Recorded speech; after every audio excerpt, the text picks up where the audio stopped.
Hello बच्चों, let's see the question. The question says that when researchers find a reasonably complete fossil of a dinosaur, they can determine the mass and the weight of a living dinosaur with a scale model sculpted from plastic and based on the dimensions of the fossil bones. ठीक है, ऐसा researcher इसके जो मास है और या wait है इसको निकाल सकते थे.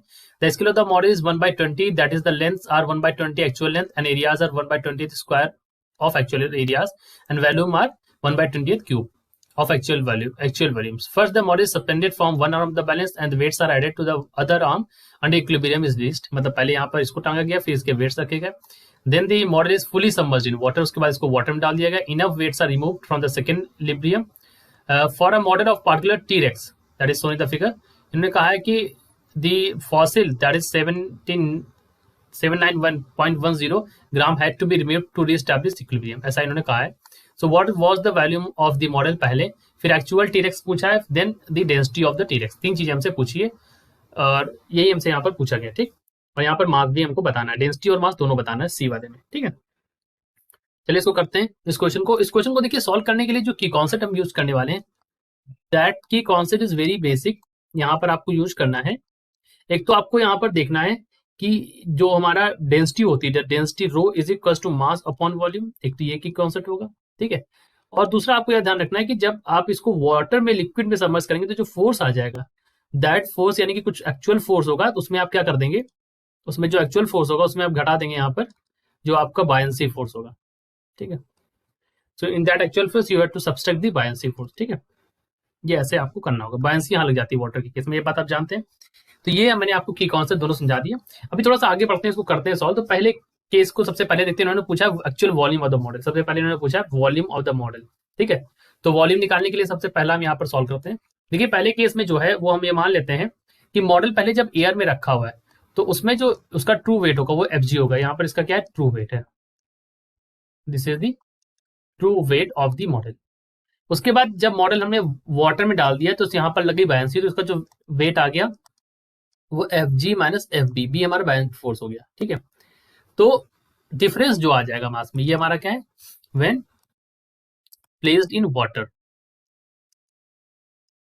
ठीक है, तो अभी डिफरेंस कितना आ गया, तो delta M into G is equal to F G minus of F G minus F B, ये आ गया. और एफ, जिससे हमें पता चल जाएगा कि एफ बी की वैल्यू अगर हमें जो निकालनी है, ठीक है, बायंस फोर्स निकालना है, so F B is equal to क्या आ जाएगा.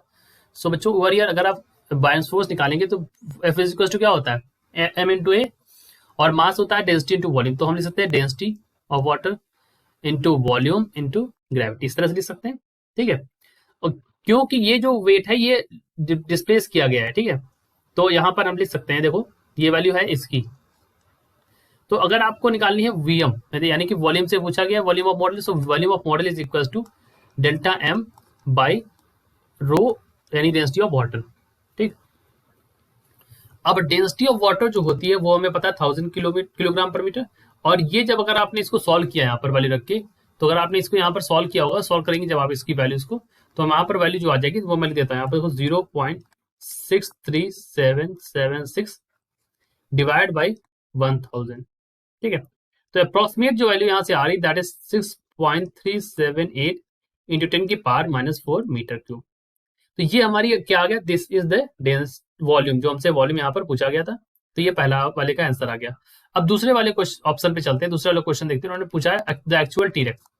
ठीक, तो ये हम निकाल लेते हैं. अब देखिए 120 जो है यहाँ पर ये क्या है, स्केलिंग फैक्टर है, जो कि हमारे क्वेश्चन में पहले इन्होंने बता दिया है. ठीक है, और इसकी वजह से जो हमारी वैल्यूज आ रही है उसको हम एग्जैक्ट वैल्यू मान लेते हैं. तो एक्चुअल वॉल्यूम ऑफ डायनासोर क्या हो जाएगा दूसरे केस में, अगर मैं बात करूं यहाँ पर सेकेंड बी के लिए, सॉरी यहाँ क्वेश्चन बी है, तो एक्चुअल वॉल्यूम ऑफ डायनासोर जो होगा, so actual volume of dinosaur that is equal to, अगर मैं बात करूं, so we can say that approximately अगर मैं बात करूं यहाँ पर, तो यहाँ पर एक्चुअल वैल्यू जो है वो मान लेते हैं, क्योंकि इसमें क्या है 120 स्केलिंग फैक्टर है. सो 20 क्यूब इंटू वीएम जो वैल्यू पहले आई थी, तो इसको जब हमने लिखा यहाँ पर तो वैल्यू लगभग आ गई है 5.102 मीटर क्यूब. ठीक है, ये वैल्यू आ जाएगी पहली हमारी. अब एक्चुअल वॉल्यूम ऑफ डायनासोर, ठीक है, क्योंकि स्केलिंग फैक्टर से मल्टीप्लाई करा दिया हमने, बात समझ गए. अब आप सी पे चलते हैं. सी वाला कहता है यहाँ पर हमें निकालना है डेंसिटी. तो डेंसिटी आपको निकाला, डेंसिटी आप निकाल सकते हैं, density is equal to mass upon volume, तो mass of dinosaur divide by volume of dinosaur, दोनों चीजें हम निकाल चुके हैं, that is equal to the density of water, और ये किसके बराबर होती है 1000 ग्राम पर मीटर क्यूब। सो इन्होंने पूछा है उसके बाद मास, तो मास के लिए क्या करेंगे आप, सो हम मास भी निकाल सकते हैं, we can also find the mass. So mass of dinosaur, इसको लिख सकते हैं आप लोग density into volume, density of water into volume, क्योंकि हमने बता दिया ना दोनों बराबर है, तो इस तरह से हमने सॉल्व किया। तो जब आप इसको सॉल्व करेंगे तो ये हो जाएगा 1000 मल्टीप्लाइड बाई, यहाँ पर मल्टीप्लाई करा देंगे, सो ये मल्टीप्लाई हो जाएगा 5.102, ठीक है, यहाँ पर क्या हो जाएगा, सॉरी यहाँ पर हो जाएगा 5.102, ये वाली हो जाएगी।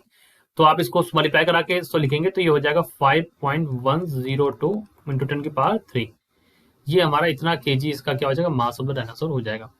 तो हमने तीनों ही यहाँ पर आंसर निकाल दिए, ए बी और सी, जो भी हमसे पूछा गया था। बहुत सिंपल तरीके से आपको इसको करना है।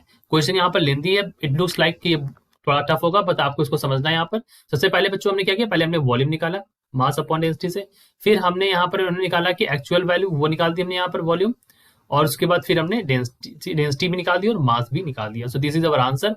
I hope you understand it well. Best of luck.